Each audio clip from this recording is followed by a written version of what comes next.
The elevator doors opened with a soft chime. Marcus Chen stepped onto the 42nd floor of Mercer & Klein Financial, his leather portfolio tucked under one arm. Morning light sliced through floor-to-ceiling windows, casting long shadows across the marble floor. He moved toward the trading floor, his footsteps measured and confident. The scent of fresh coffee mixed with expensive cologne hung in the air. Analysts hunched over triple monitors, fingers dancing across keyboards. "Morning, Chen." Brad Hoffman leaned against the coffee station, his cobalt blue tie perfectly knotted. He held a paper cup in one hand, swirling the contents lazily. Marcus nodded, approaching the presentation table where his folder waited. "Brad, big day for you, right?" Brad's voice carried across the open floor. Several heads turned. "Client pitch?" "Yes." Marcus set down his portfolio, reaching for his materials. Brad moved closer, that familiar smirk playing at his lips. His hand tilted just slightly. Coffee splashed across Marcus's presentation folder, the dark liquid spreading across months of research. Laughter rippled through the trading floor. Quick, nervous, some genuine. Marcus stood perfectly still. The coffee dripped onto the table, pooling around his hands. His white shirt remained spotless. He'd moved just fast enough. Brad raised his hands in mock apology. "Oh man, my bad. These things happen, right?" His eyes swept the room, gathering his audience. Probably shouldn't leave important stuff lying around anyway. The fluorescent lights hummed overhead. Marcus lifted his gaze, meeting Brad's eyes directly. Something flickered in the silence. A shift no one could name, but Brad didn't see it. He never did. 6 months earlier, Marcus had walked through these same doors for his first day. Wharton MBA, top 5% of his class, 3 years of consulting experience. The interview panel had nodded approvingly at his analysis of emerging markets. His mother had pressed his ivory suit jacket that morning, her hands careful and deliberate. "You earned this," she'd whispered in Mandarin. The fabric had still smelled like the dry cleaner on Atlantic Avenue, the one she'd used for 20 years. Mercer & Klein Financial occupied floors 40 through 43 of the Brookfield Tower. Old money clients, new money aspirations. The kind of firm where partnerships were whispered about, but rarely awarded. Marcus had studied the patterns, learned the unspoken rules. Wake at 5. Review Asian markets before breakfast. Gym by 6:30, office by 7:45, always before Brad Hoffman arrived at 8:15. Brad was senior trader, son of a Klein family friend, Yale legacy. His corner desk commanded views of lower Manhattan. Framed photos showed him at charity galas, golf tournaments, weddings at the Hamptons. His jokes landed with practiced ease. Marcus's desk sat 3 rows back, positioned between research analysts and junior associates. No window view. He didn't mind. He'd built spreadsheets that made senior partners pause mid-sentence, asking him to explain models they'd never considered. "You're very thorough," they'd say. The compliment felt like a door closing. His dreams were simple, impossible. Partnership track by 35. His own team. Clients who chose him for his mind, not to fill a diversity quota. He'd watched other analysts climb that ladder, their paths smoothed by connections he'd never have. But Marcus had something else. Patience born from watching his father work double shifts, precision inherited from his mother's careful hands, the quiet confidence of someone who'd already survived harder battles. The ivory jacket hung in his office closet, reserved for important meetings. Today he wore charcoal gray, conservative and unremarkable. He'd learned to be exactly what they expected, until the moment they stopped watching. The conference room on 43 smelled like leather and lemon polish. Marcus arranged his materials, placing backup copies at each seat. The coffee incident had cost him 20 minutes, but he'd anticipated problems. He always did. The clients arrived at 9 sharp. Robert and Patricia Sanderson, old money from Connecticut, considering a 7-figure portfolio restructuring. They settled into chairs, eyeing Marcus with polite curiosity.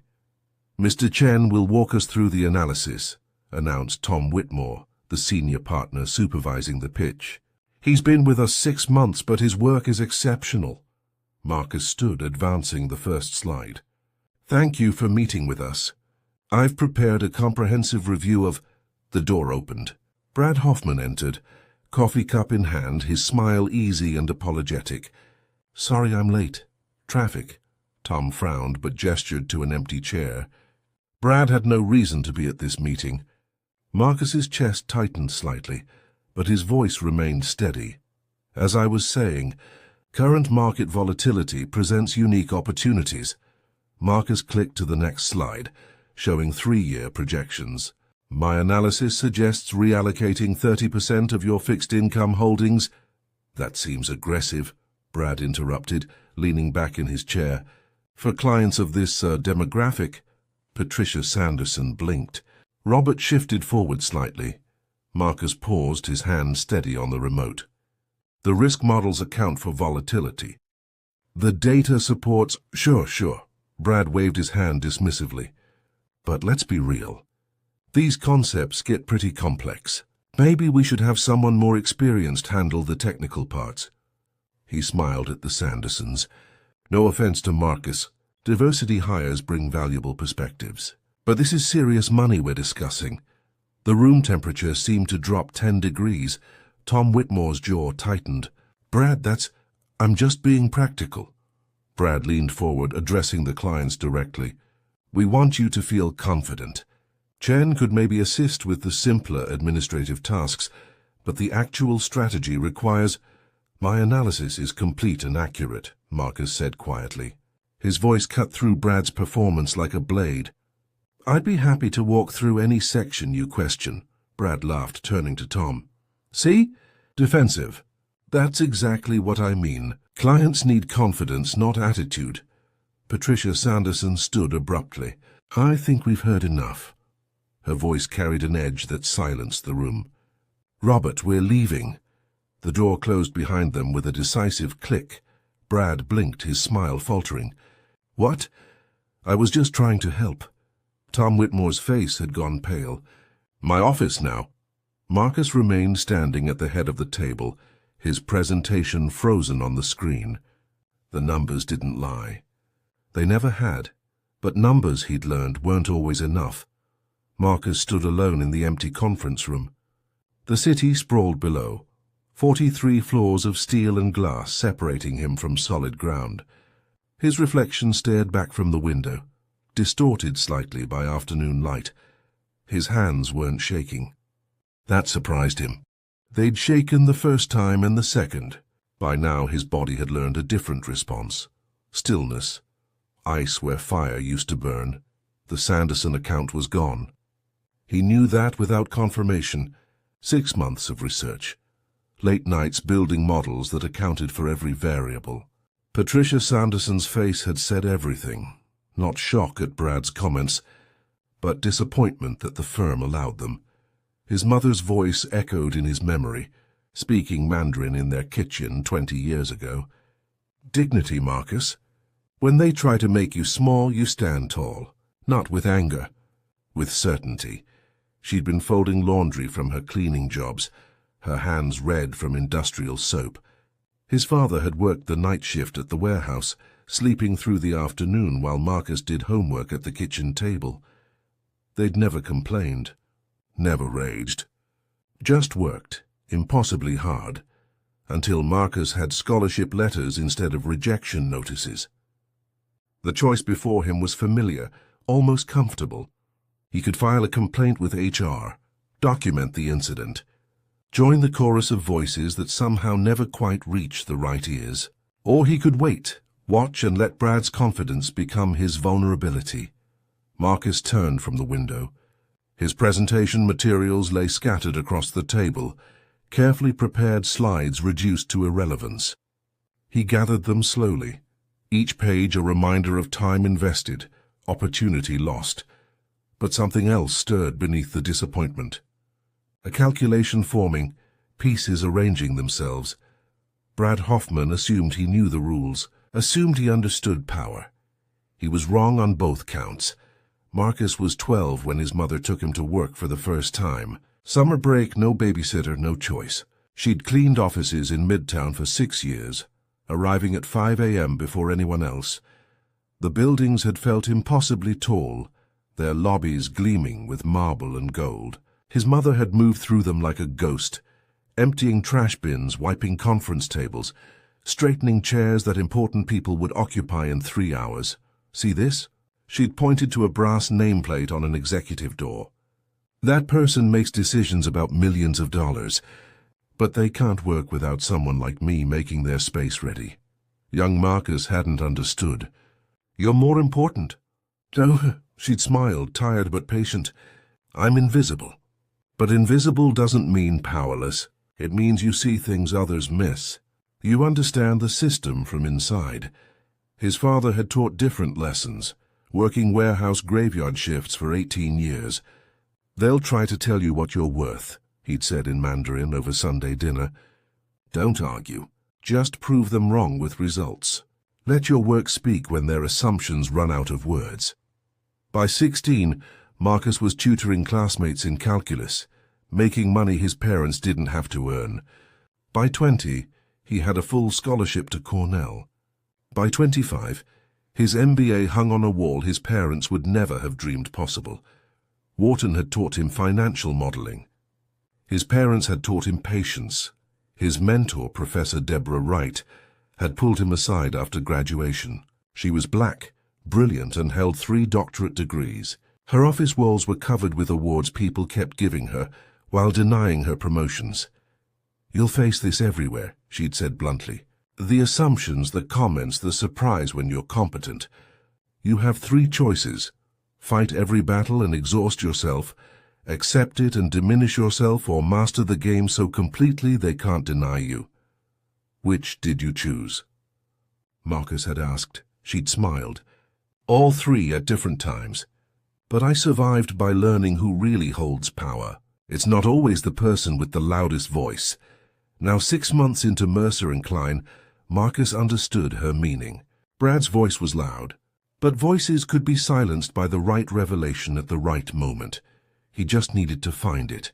3 days after the Sanderson disaster, Marcus worked late on quarterly reports. The office had emptied by 8, leaving him alone with humming computers and the distant whir of cleaning crews on lower floors. He was reviewing shareholder documents for his analysis when a pattern caught his eye. The firm's ownership structure was labyrinthine, typical for financial companies. But one name appeared repeatedly in subsidiary chains, buried under layers of LLCs and offshore accounts. EM Holdings, majority stake, acquired 7 years ago. Marcus frowned, pulling up the original merger documents. The purchase had been quiet.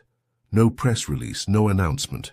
Just a legal filing in a Delaware database that most people would never search. He traced the ownership backward through shell companies registered in the Cayman Islands, then Luxembourg, then finally back to a New York trust. The trustee's signature was almost illegible, hidden in a dense paragraph of legal language. Elena M. Mercer. Marcus leaned back in his chair, his pulse quickening. The name was familiar, but context eluded him. He opened a new search window, typing carefully. Results populated slowly. A Forbes article from 9 years ago, brief mention in a list of venture capital investors. A blurry photo at a charity gala, a woman in her 50s turning away from the camera. A Wall Street Journal piece about anonymous donations to immigrant advocacy groups. His phone buzzed. A text from an unknown number. Still working late, Mr. Chen. Marcus tensed, glancing around the empty office. The fluorescent lights flickered slightly, casting strange shadows across empty desks. The elevator chimed. Footsteps approached, measured and unhurried. Sarah Chen appeared from around the corner. No relation, but they'd joked about the shared surname. She worked as an executive assistant on 43, always professional, always observant. Sorry to startle you. She held a folder, her expression unreadable. Ms. Mercer asked me to ensure you had everything you needed. Marcus's breath caught. Ms. Mercer. Sarah's smile was knowing, careful. She works remotely most of the time, prefers to stay out of the spotlight. But she watches the company carefully. Very carefully, she placed the folder on his desk. Inside were printed emails, HR complaints filed and dismissed, security footage timestamps, a pattern of behavior documented over months. Brad Hoffman's name appeared on every page. She wanted you to know, Sarah said quietly, that some people see everything even when they seem absent. The elevator chimed again. Sarah walked away, her footsteps fading into silence. Marcus stared at the folder, his heart hammering against his ribs. The office felt different now, charged with invisible currents of power he'd never noticed. His assumptions had been as flawed as Brad's, just in different directions. He wasn't alone in this building. He'd never been. Brad Hoffman's voice carried across the restaurant's private dining room. So I told Whitmore, if we're going to compete with Goldman, we need people who actually understand high-stakes finance. The team dinner had been his idea, celebration for closing the Henderson account. Marcus had debated attending, then decided presence mattered more than comfort. He sat at the far end of the table, nursing sparkling water while Brad held court. This place is amazing, right? Brad gestured at the chandeliers, the ivory tablecloths. My father's been a member for 30 years. Old school class. Jennifer from compliance smiled politely. 2 junior analysts laughed on cue. Marcus recognized the performance, had seen it dozens of times. Brad's eyes landed on Marcus, a spark of calculation appearing. Chen, you've been to places like this before. Or is this kind of your first exposure to this level? The table went quiet. Silverware stopped moving. Marcus met his gaze evenly. I've been to several establishments like this. The food's excellent. Right. Brad leaned back, swirling his wine. I just mean, culturally speaking, you probably grew up with different experiences. Nothing wrong with that. Diversity of background and all. Jennifer shifted uncomfortably. Marcus remained still, his expression neutral. The door opened. Thomas Whitmore entered, his presence immediately commanding attention. He scanned the table, his eyes settling briefly on Marcus with something that looked like apology. Hoffman. Tom's voice was clipped. A word outside. Brad's confidence faltered for just a moment, then reassembled itself.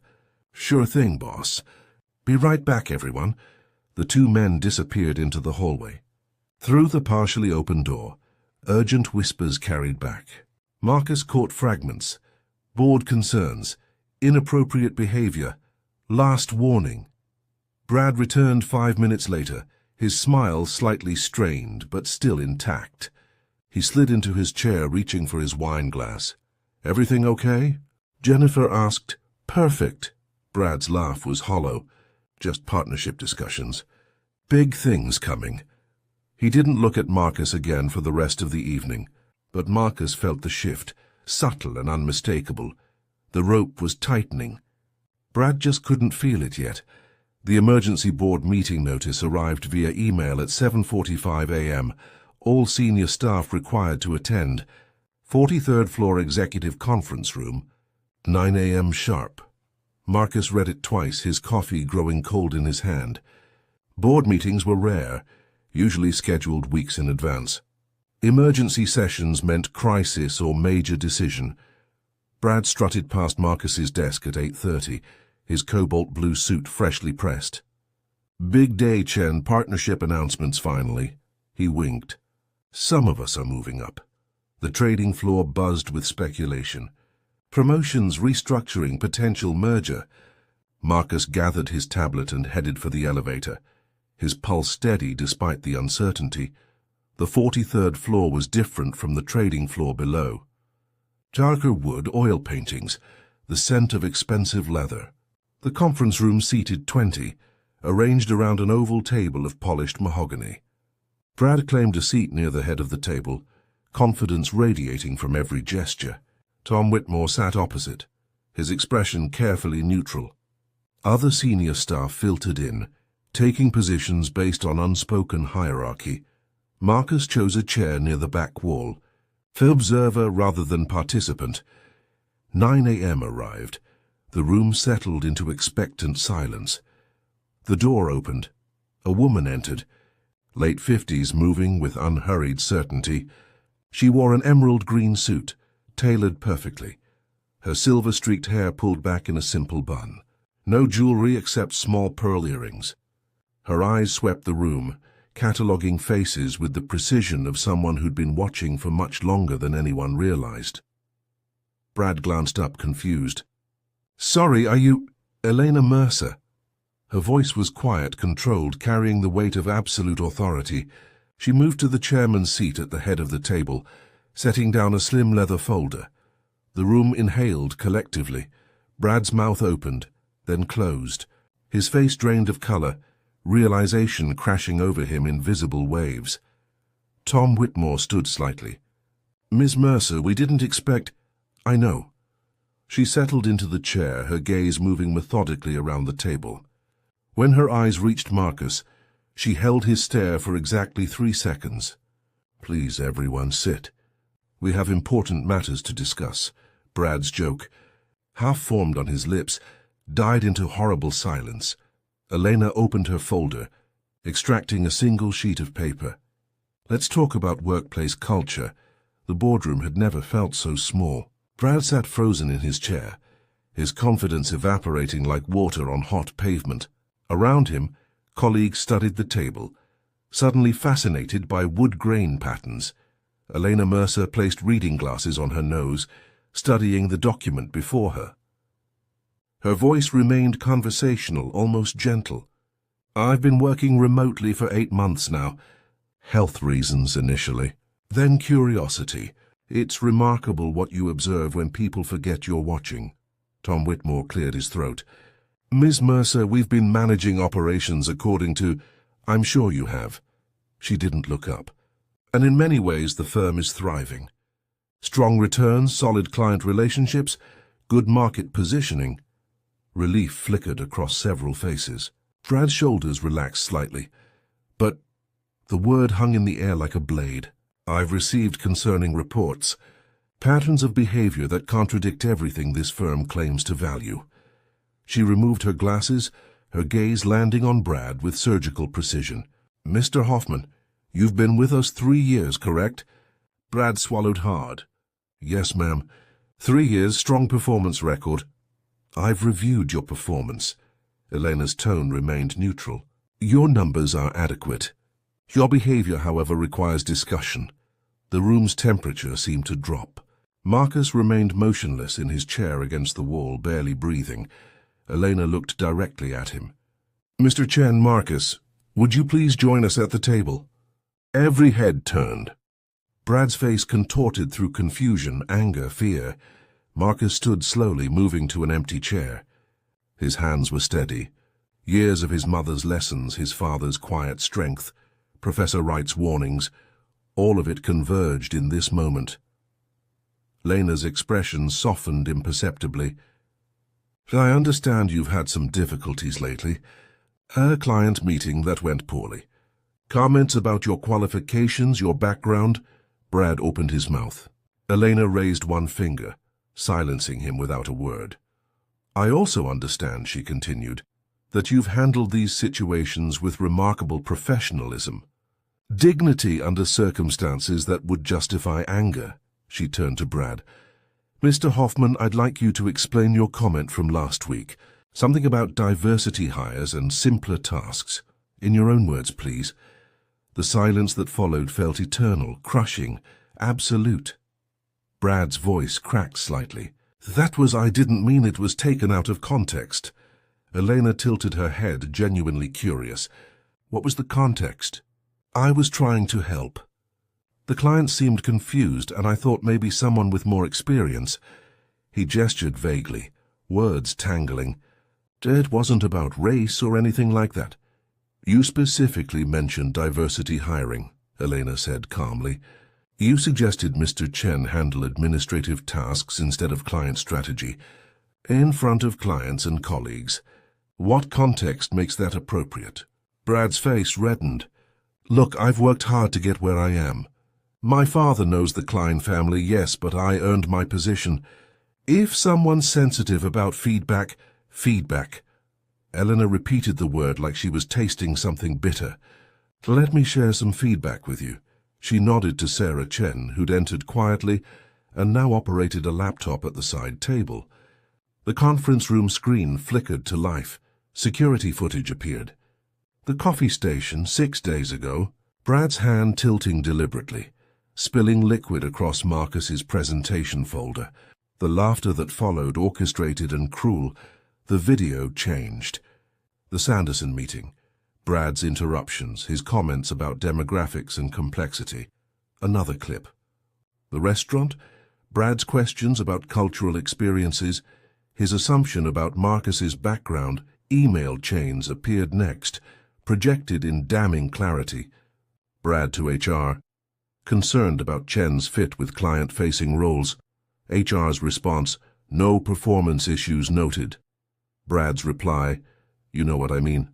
Client comfort matters. The screen went dark. Elena removed her glasses, cleaning them slowly with a cloth from her pocket. I grew up in São Paulo, Brazil. My father was a mechanic. My mother sold vegetables at a street market. Brad blinked, confused by the shift.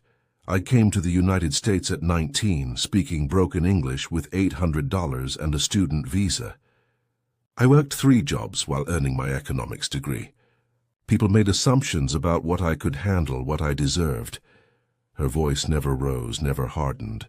The restraint made it more terrifying. I built my first company at 27, sold it at 35 for $40 million, used that capital to acquire struggling firms, turn them profitable, then step back and let talented people run them. This firm was one of those acquisitions. She leaned forward slightly. I stay invisible by choice, Mr. Hoffman, not because I lack power, because I'm curious who reveals their character when they think no one important is watching. Marcus felt something shift in his chest, not satisfaction. Something deeper, quieter. Vindication mixed with profound sadness that it had come to this. Elena glanced at Tom Whitmore. You brushed aside 3 HR complaints about Mr. Hoffman's conduct. Why? Tom's composure cracked. I thought he's been productive and the complaints seemed like what? Oversensitivity. Eleanor's eyebrow arched. Mr. Chen has generated the highest quality analysis this firm has seen in 5 years. His models are being used by your top traders. Yet you allowed him to be undermined, dismissed, publicly humiliated. She stood, closing her folder with a decisive snap. That ends today. Eleanor moved to the window, her silhouette framed against the Manhattan skyline. Let me tell you what happens next. Brad shifted in his seat, his face pale. Miss Mercer, I can explain. You've explained enough. She turned back to the table. Your explanations reveal exactly what I need to know. You assumed Mr. Chen was less qualified because of his appearance. You assumed he was hired to fill a quota, not because he earned it. You assumed his patience was weakness. Her voice remained steady, surgical. You also assumed I didn't exist, that this firm ran itself, that no one was watching. That assumption was your most expensive mistake. Sarah Chen distributed folders to everyone at the table. Marcus opened his, scanning pages of documentation he recognized from the folder left on his desk. Over 6 months, Elena continued, Mr. Chen filed 0 complaints. But others did. Jennifer Morris in compliance reported your comments about her maternity leave timing. David Liu in research documented your jokes about accents. 3 clients mentioned discomfort with your conduct. Brad's hands gripped the armrests, knuckles white. Those were misunderstandings. The Sandersons withdrew their account, Eleanor interrupted. $7 million gone. Patricia Sanderson called me personally. She and I attended the same immigrant advocacy fundraiser 5 years ago. She wanted to know if I was aware of the culture in my own firm. The revelation landed like a physical blow. Brad's eyes went wide. Your performance record is adequate, Mr. Hoffman. You close deals, meet quotas, maintain client relationships. But you also create a hostile environment for talented people. You measure worth by proximity to power you recognize, not competence you refuse to see. Elena returned to her seat, folding her hands on the table. Mr. Chen, your analysis of the Sanderson portfolio was flawless. I've reviewed it personally. Would you be comfortable presenting it to them again? Marcus's throat was dry. Yes, ma'am. Good. They've agreed to a second meeting with me present. You'll lead the presentation. Tom, you'll observe and learn what real client service looks like. She turned to Brad. You're terminated, effective immediately. Security will escort you out. Your personal items will be shipped. I don't need drama, just your absence. Brad's mouth opened and closed, words failing completely. You can't... My family knows that the Klein family sold their stake to me 7 years ago. Elena's voice was gentle, almost kind. They don't know you exist, and after today neither will this firm. 2 security guards appeared at the door, as if summoned by thought alone. Brad stood shakily, his cobalt blue suit suddenly seeming ill-fitting and absurd. He looked around the table, finding no allies, no sympathy. His colleagues studied their folders, their hands, anything but his eyes. As he reached the door, Elena spoke once more. Mr. Hoffman, I don't hate you. I'm disappointed. You had advantages I never did, and you used them to diminish others. That's not strength. It's cowardice. The door closed behind him with a soft, final click. The boardroom exhaled collectively. Elena looked at Tom Whitmore. You have 2 weeks to review our HR processes and present me with changes. I want mechanisms that catch this behavior earlier, protect people like Mr. Chen, and ensure my absence never again becomes permission for cruelty. Tom nodded, chastened. Yes, ma'am, immediately. She stood, gathering her folder. Mr. Chen, my office in 10 minutes. We have partnership tracks to discuss. Marcus blinked. Partnership? Your work speaks for itself. I'm simply listening. Elena smiled, the first genuine warmth she'd shown. My father used to say, invisible doesn't mean powerless. It means you see everything others miss. She left the room, her emerald green suit disappearing around the corner. Marcus sat in his chair, surrounded by colleagues who suddenly seemed to see him clearly for the first time. The city sprawled below, indifferent and infinite, but the view from where he sat had changed completely. 3 weeks later, Marcus moved into his new office on the 43rd floor. Not corner placement. Elena didn't believe in traditional hierarchies, but a space with natural light and room for the team he'd soon be building. The ivory suit jacket his mother had pressed hung on the back of his door, a visible reminder of where he'd started. Beside his monitor, a framed photo, his parents on his Columbia graduation day, their pride so fierce it hurt to see.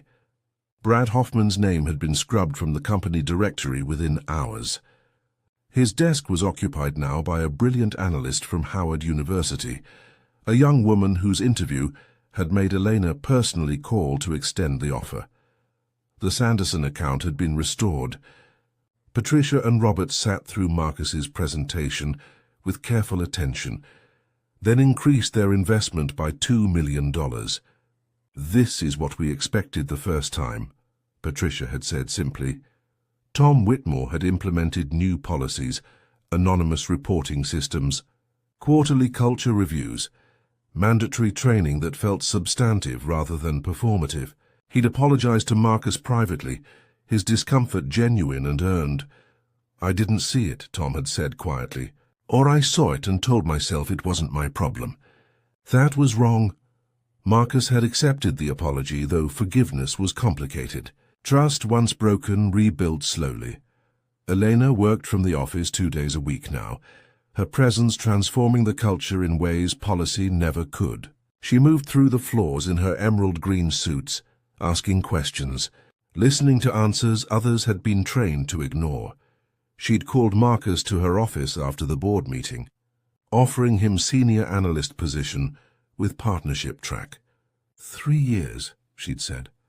Prove what I already know you're capable of, and you'll have equity. He'd wanted to ask why him, why now, why she'd waited so long to intervene. She'd answered before he could speak. I stay invisible to see who people really are. Sometimes I wait too long and good people suffer. I'm sorry for that. But now you know someone always sees. Even when it feels like you're alone. Her words echoed his mother's lesson from childhood, spoken in a different language, but carrying identical meaning. Marcus stood at his office window now, watching the city wake beneath Friday morning light. His reflection looked back, steady and certain. The game hadn't changed, but his position in it had, and that he realized was enough. Elena Mercer stood in her private office 1 floor above the trading floor's noise. The city stretched before her, endless towers of glass and ambition, each one filled with small battles and invisible wars. She'd built her fortune on patience, on watching patterns others missed. She'd survived because she understood power's real nature, not who spoke loudest, but who listened most carefully. Brad Hoffman would land somewhere else, learn nothing, repeat his patterns until someone else stopped him. Some people never changed. She'd accepted that years ago. But Marcus Chen would remember this moment. So would the colleagues who'd watched him navigate humiliation with dignity. So would the next person who felt invisible, diminished, dismissed because of assumptions others made without thinking. Power wasn't always visible. Sometimes the most dangerous person in the room was the one everyone overlooked. The market opened. Her computer screens flickered to life, numbers dancing across black backgrounds. Somewhere below, Marcus was beginning his first day as senior analyst. His voice finally heard because someone had been listening all along. Elena thought of her father's mechanic hands, her mother's vegetable stand, the street market in São Paulo where she'd learned that invisibility was its own kind of armor. She'd worn that armor for decades. Used it to build empires while people assumed she didn't exist. The lesson was simple, ancient, endlessly true. Never assume you know who holds power. Never assume you know who's watching. And never ever mistake patience for weakness. The emerald green suit disappeared into the private elevator, descending toward a world that would never fully understand what moved it. But understanding wasn't required, only consequence and consequences. Elena knew always arrived eventually. The doors closed. The elevator descended. The market roared on, indifferent and eternal, while invisible hands guided it toward something resembling justice.